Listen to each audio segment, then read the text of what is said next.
आप सभी को जय मसीह की हिंदी बाइबल स्टडी इस चैनल में आपका स्वागत है।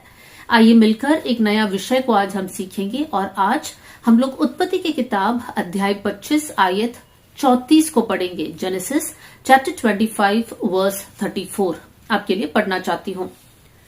इस पर याकूब ने एसाव को रोटी और पकाई हुई मसूर की दाल दी और उसने खाया पिया और तब उठकर चला गया। यूं एसाव ने अपना पहलौटा का अधिकार को तुच्छ जाना। इस आयत का लास्ट लाइन पर आज हम लोग फोकस करेंगे। एसाव ने अपना पहलौटा का अधिकार को तुच्छ जाना। पुराने नियम में हर परिवार में जो बच्चा पहलौटा होता था उसके पास विशेष आशीष और अधिकार होता था। इस परिवार में एसाव और याकूब दो जुड़वे भाई हैं। हालांकि वो लोग जुड़वे हैं लेकिन जन्म के समय सबसे पहला एसाव का जन्म होता है और उसके बाद याकूब का जन्म होता है। तो यहाँ पर एसाव के पास पहलौटा का अधिकार है। एक दिन ऐसे हुआ कि एसाव बहुत भूखा था और उसने याकूब से कुछ खाना को मांगा और याकूब उस समय कहता है कि मैं तुझे खाना दूंगा लेकिन तुझे बदले में अपना पहलौटा का अधिकार मुझे बेचना है।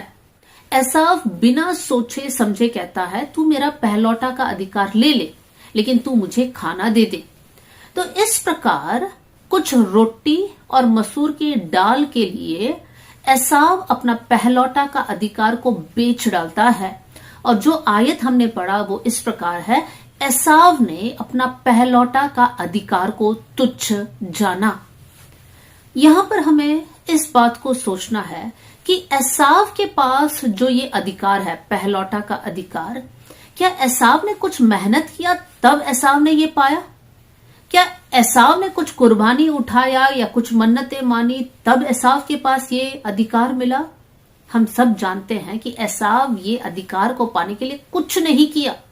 ये परमेश्वर की ओर से एसाव के पास ये अधिकार था। लेकिन फिर भी एसाव इस बात को तुच्छ समझकर अपना अधिकार को बेच डालता है।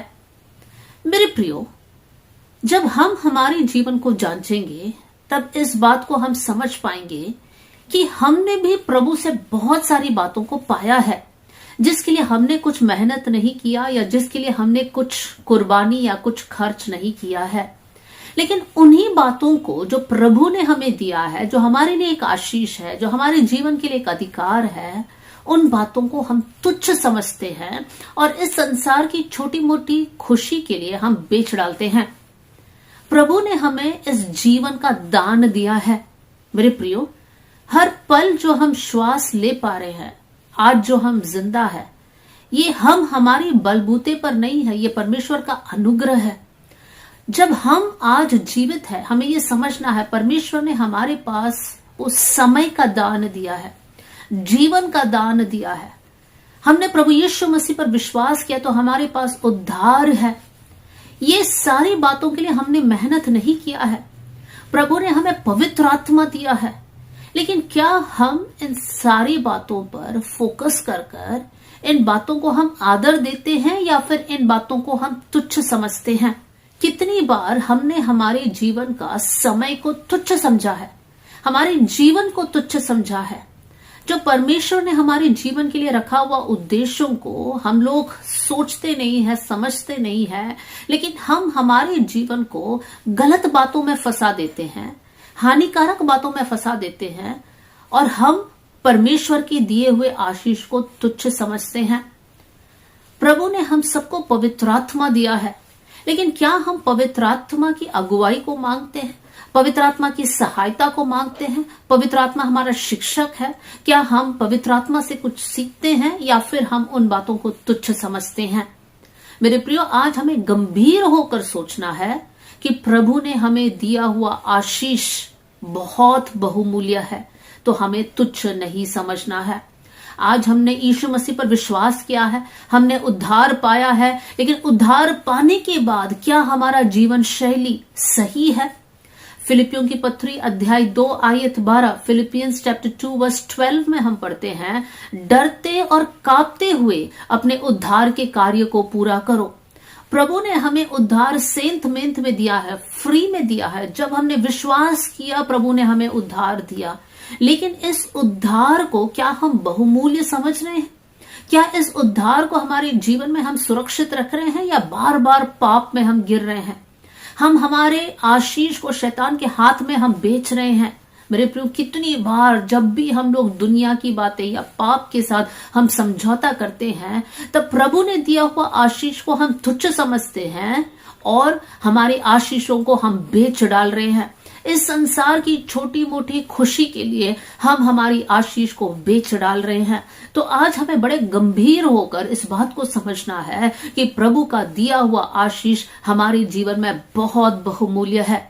मेरे प्रियो, अगर आपके जीवन में कुछ बहुमूल्य है तो आप उसको कैसे ट्रीट करोगे? फॉर एग्जाम्पल, आपके घर के कागजात या फिर सोना चांदी या जितने भी बहुमूल्य बातें आपके पास है, आप उसको कैसे संभालते हो? आप उसको सुरक्षित रखते हैं? आप सबके सामने उसको लेकर नहीं आते हैं, या फिर आप उसको चोर के हाथ में आने नहीं देते हैं? क्यों? क्योंकि वो आपके लिए बहुत बहुमूल्य है। तो हमारी आत्मिक जीवन में भी प्रभु ने दिया हुआ आशीष बहुत बहुमूल्य है। परमेश्वर ने हम सबके जीवन में वरदान दिए हैं, टैलेंट्स दिए हैं, कुछ हुनर दिए हैं, लेकिन उन बातों को हम सुरक्षित रखते हुए क्या हम आगे बढ़ रहे हैं, या फिर उन बातों को तुच्छ समझकर हम उसको पाप के लिए बेच डाल रहे हैं? आज हमारे जीवन को हमें जांचना है। आज मैं बाइबल में से 4 ऐसे बातों को आपके सामने रखना चाहती हूं जहां पर साफ साफ लिखा है कि हमें इन बातों को तुच्छ नहीं समझना है। क्या है वो 4 बातें? पहली बात, सबसे पहले हम लोग पढ़ेंगे लूका के सुसमाचार अध्याय 18 आयत 9। Luke chapter 18 verse 9। और उसने अर्थात यीशु ने कितनों से जो अपने ऊपर भरोसा रखते थे कि हम धर्मी हैं और औरों को तुच्छ जानते थे, ये दृष्टांत कहा। यहां पर यीशु मसीह एक दृष्टांत कहता है। किन लोगों के लिए ये दृष्टांत कहा गया है? उन लोगों के लिए जो अपने आप को धर्मी समझते हैं लेकिन दूसरों को तुच्छ नजर से देखते हैं। और कौन सा दृष्टांत यीशु मसीह ने कहा? यीशु मसीह ने एक फरीसी और चुंगी लेने वाले की प्रार्थना का उस उदाहरण को इस्तेमाल करते हुए यीशु मसीह ने ये घटना को लोगों के सामने लेकर आया। यहां पर देख सकते हैं वो फरीसी जो अपने बारे में सोचता है कि मैं बहुत धर्मी हूं, मैं रेगुलरली प्रार्थना करता हूं, मैं दशवांश देता हूं, मैं नियम को जानता हूं, जो अपने आप को धर्मी समझता है, वो चुंगी लेने वाला उस इंसान को देखकर इस प्रकार सोचता है, अरे ये तो चुंगी लेने वाला है, ये तो पापी है, ये तो गलत काम करने वाला है, ये तो बुरा व्यक्ति है। हालांकि दोनों प्रार्थना कर रहे हैं, लेकिन एक व्यक्ति अपने आप को धर्मी समझता है और दूसरा व्यक्ति अपने आप को पापी समझता है। और वहां पर हम देख सकते हैं कि परमेश्वर ये धर्मी व्यक्ति की प्रार्थना नहीं सुनता है। उसका यही कारण है कि उसने उस चुंगी लेने वाले की ओर तुच्छ नजर से देखा। तो सबसे पहली बात, हमें किसको तुच्छ नजर से नहीं देखना चाहिए? हमें किसी भी इंसान को तुच्छ नजर से नहीं देखना चाहिए। बहुत से वक्त हम हमारे जैसे स्टेटस वाले लोगों को बहुत आदर देते हैं, लेकिन हमसे जो थोड़ा सा कम है, चाहे पढ़ाई में कम हो या फिर पैसों में कम हो, या फिर जिसका कलर या जिसका रूप, जिसका रंग हमारे साथ मैच नहीं होता हो, जिसके जात हमारे साथ मैच नहीं होता हो, उनको हम तुच्छ नजर से देखते हैं। लेकिन ये परमेश्वर के वचन के खिलाफ है। परमेश्वर का वचन हमें ये सिखाता है कि सबसे आदर पूर्वक व्यवहार हमें करना है, दूसरों को अपने से श्रेष्ठ हमें समझना है, किसी को भी तुच्छ नजर से नहीं देखना। बहुत से वक्त अगर मैं ऐसा व्यक्ति हूं जो नियमित तौर से मैं प्रार्थना करती हूं, तो जो व्यक्ति प्रार्थना नहीं करता है तो मैं जो है उस व्यक्ति को देखकर बहुत आसान है ये सोचना कि कितना बेकार व्यक्ति है, वो प्रार्थना ही नहीं करता है। लेकिन परमेश्वर का वचन इस बात के खिलाफ है। आप आत्मिक बातों में आगे होंगे, आप संसारिक रीति से बहुत आशीषित होंगे, लेकिन आपके पास वो अधिकार नहीं है कि आप किसी को भी तुच्छ नजर से देखें। हमें सबको आदर पूर्वक देखना है। एक और आयत को मैं आपके सामने पढ़ना चाहती हूँ। रोमियो की पत्री अध्याय 14 आयत 10। रोमियंस चैप्टर 14 वर्स 10। तू अपने भाई पर क्यों दोष लगाता है, या तू फिर क्यों अपने भाई को तुच्छ जानता है? हम सब के सब परमेश्वर के न्याय सिंहासन के सामने खड़े होंगे। यहाँ पर इस पत्र में हम पढ़ते हैं कि क्यों हम अपने भाई को तुच्छ नजर से देखें। हो सकता है हमने अच्छे से पढ़ लिया, लेकिन किसी और के पास पढ़ने का मौका नहीं था, उनके पास उतना बुद्धि नहीं था, वो लोग पढ़ाई नहीं कर पाए, लेकिन मेरे पास पढ़ाई है, तो मैं क्यों तुच्छ नजर से किसी ऐसे भाई या बहन को देखती हूं जिनके पास पढ़ाई नहीं है? मेरे प्रियो, ये गलत है। वचन साफ साफ कहता है, रोमियो की पत्री में हम पढ़ते हैं, हम सब के सब परमेश्वर के न्याय के सिंहासन के सामने खड़े होंगे। मेरे प्रियो, हमें प्रभु के सामने खड़े होना पड़ेगा, प्रभु हमसे लेखा लेगा। इसलिए आज हम इस बात को तय कर ले, डिसाइड कर ले कि हम किसी भी भाई, किसी भी बहन को तुच्छ नजर से नहीं देखेंगे, सबके साथ एक समान बर्ताव करेंगे, सबको अपने से श्रेष्ठ जानेंगे। दूसरी बात हम पढ़ेंगे मत्ती का सुसमाचार अध्याय 18 आयत 10। Matthew chapter 18 verse 10। यहां पर हम इस प्रकार पढ़ते हैं, देखो तुम इन छोटों में से किसी को तुच्छ ना जानना, क्योंकि मैं तुमसे कहता हूं कि स्वर्ग में उनके दूत मेरे स्वर्गीय पिता का मुंह सदा देखते हैं।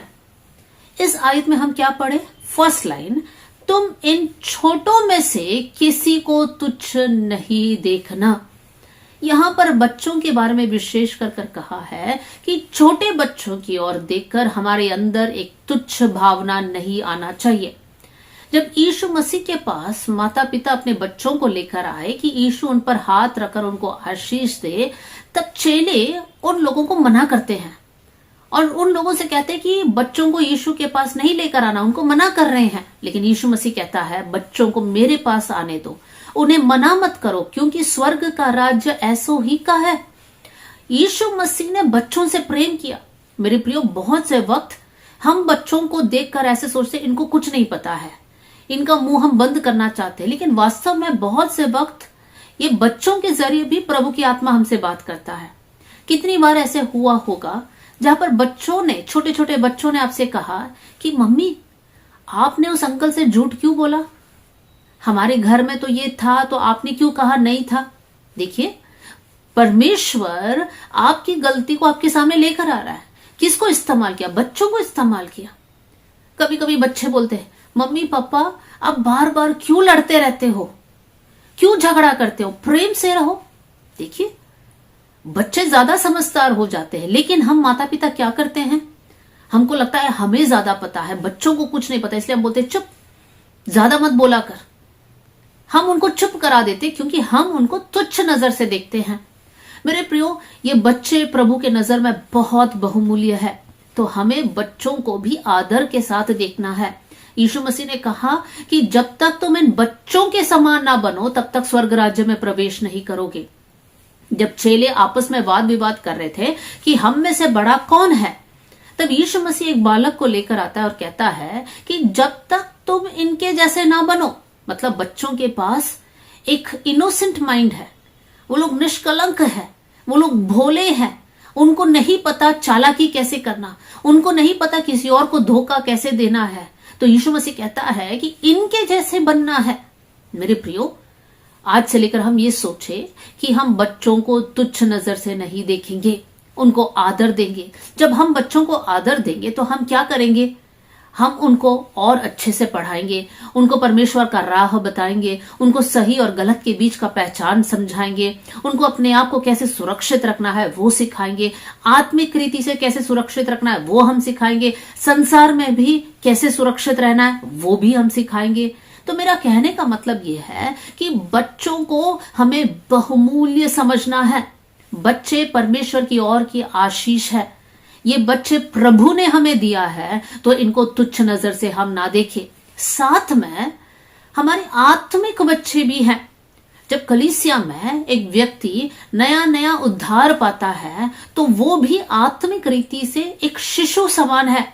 वो सीख रहा है प्रार्थना कैसे करना, संगति में आना है, अनुशासन में बने रहना है, वचन कैसे पढ़ना है, इन सारी बातों को वो सीखता है। तो उस समय भी हम जो प्रभु में परिपक्व है, नए विश्वासी भाई बहनों को तुच्छ नजर से ना देखे। हो सकता है वो लोग बार बार गिर रहे हैं, लेकिन उनको ताना मारना या उनको गलत नजर से देखना, उनको तुच्छ नजर से देखने से अच्छा ये है कि उनकी मदद करना, उनको सपोर्ट करना, ताकि वो लोग सीखे कि वो लोग विश्वास के ये जीवन में कैसे खड़े रहेंगे, कैसे विश्वास के इस दौड़ को वो लोग पूरा कर पाएंगे। तो सबसे पहली बात जो हमने सीखा, किसी भी इंसान को तुच्छ नजर से नहीं देखना। दूसरी बात, बच्चों को तुच्छ नजर से नहीं देखना। तीसरी बात हम लोग पढ़ेंगे जकरिया की किताब अध्याय 4 आयत 10। जकरिया चैप्टर 4 वर्स 10। यहां पर हम पढ़ते हैं, क्योंकि किसने छोटी बातों के दिन तुच्छ जाना है। इंग्लिश में लिखा है, do not despise the day of small beginnings. मतलब छोटी छोटी बातें जब हमारे जीवन में हो रही है, उन बातों को हमें तुच्छ नजर से नहीं देखना है। मेरे प्रियो, आज जितने भी लोग, चाहे आत्मिक दुनिया में हो या फिर संसारिक रीति से हम देखते हैं, जिन्होंने भी बड़े काम किए हैं, फॉर एग्जाम्पल अगर किसी ने एक बड़ा कंपनी स्टार्ट किया हो या फिर एक बिजनेस स्टार्ट किया हो, उनकी शुरुआत बहुत छोटे से उन लोगों ने स्टार्ट किया है। इवन आत्मिक जीवन में अगर परमेश्वर के लिए कुछ करने के लिए एक व्यक्ति तय करता है और आज आप देख रहे हैं कि वो व्यक्ति बहुत कुछ कर रहा है, उनका शुरुआत बहुत ही छोटा था, लेकिन उसमें वो लोग विश्वास योग्य रहे और परमेश्वर ने उनको आदर दिया और उठाया। जब हम छोटे में विश्वास योग्य है, परमेश्वर बड़ा काम को हमारे हाथ में देगा। तो आज इस आयत को जब हम पढ़े हैं जकरिया 4 का 10 में, तो ये आयत हमें ऐसा समझाता है कि जब हम लोग किसी बात की शुरुआत कर रहे हैं तो वो छोटी सी बात होगी, लेकिन उस बात को, जो छोटी सी बात है, उसको तुच्छ नजर से नहीं देखना।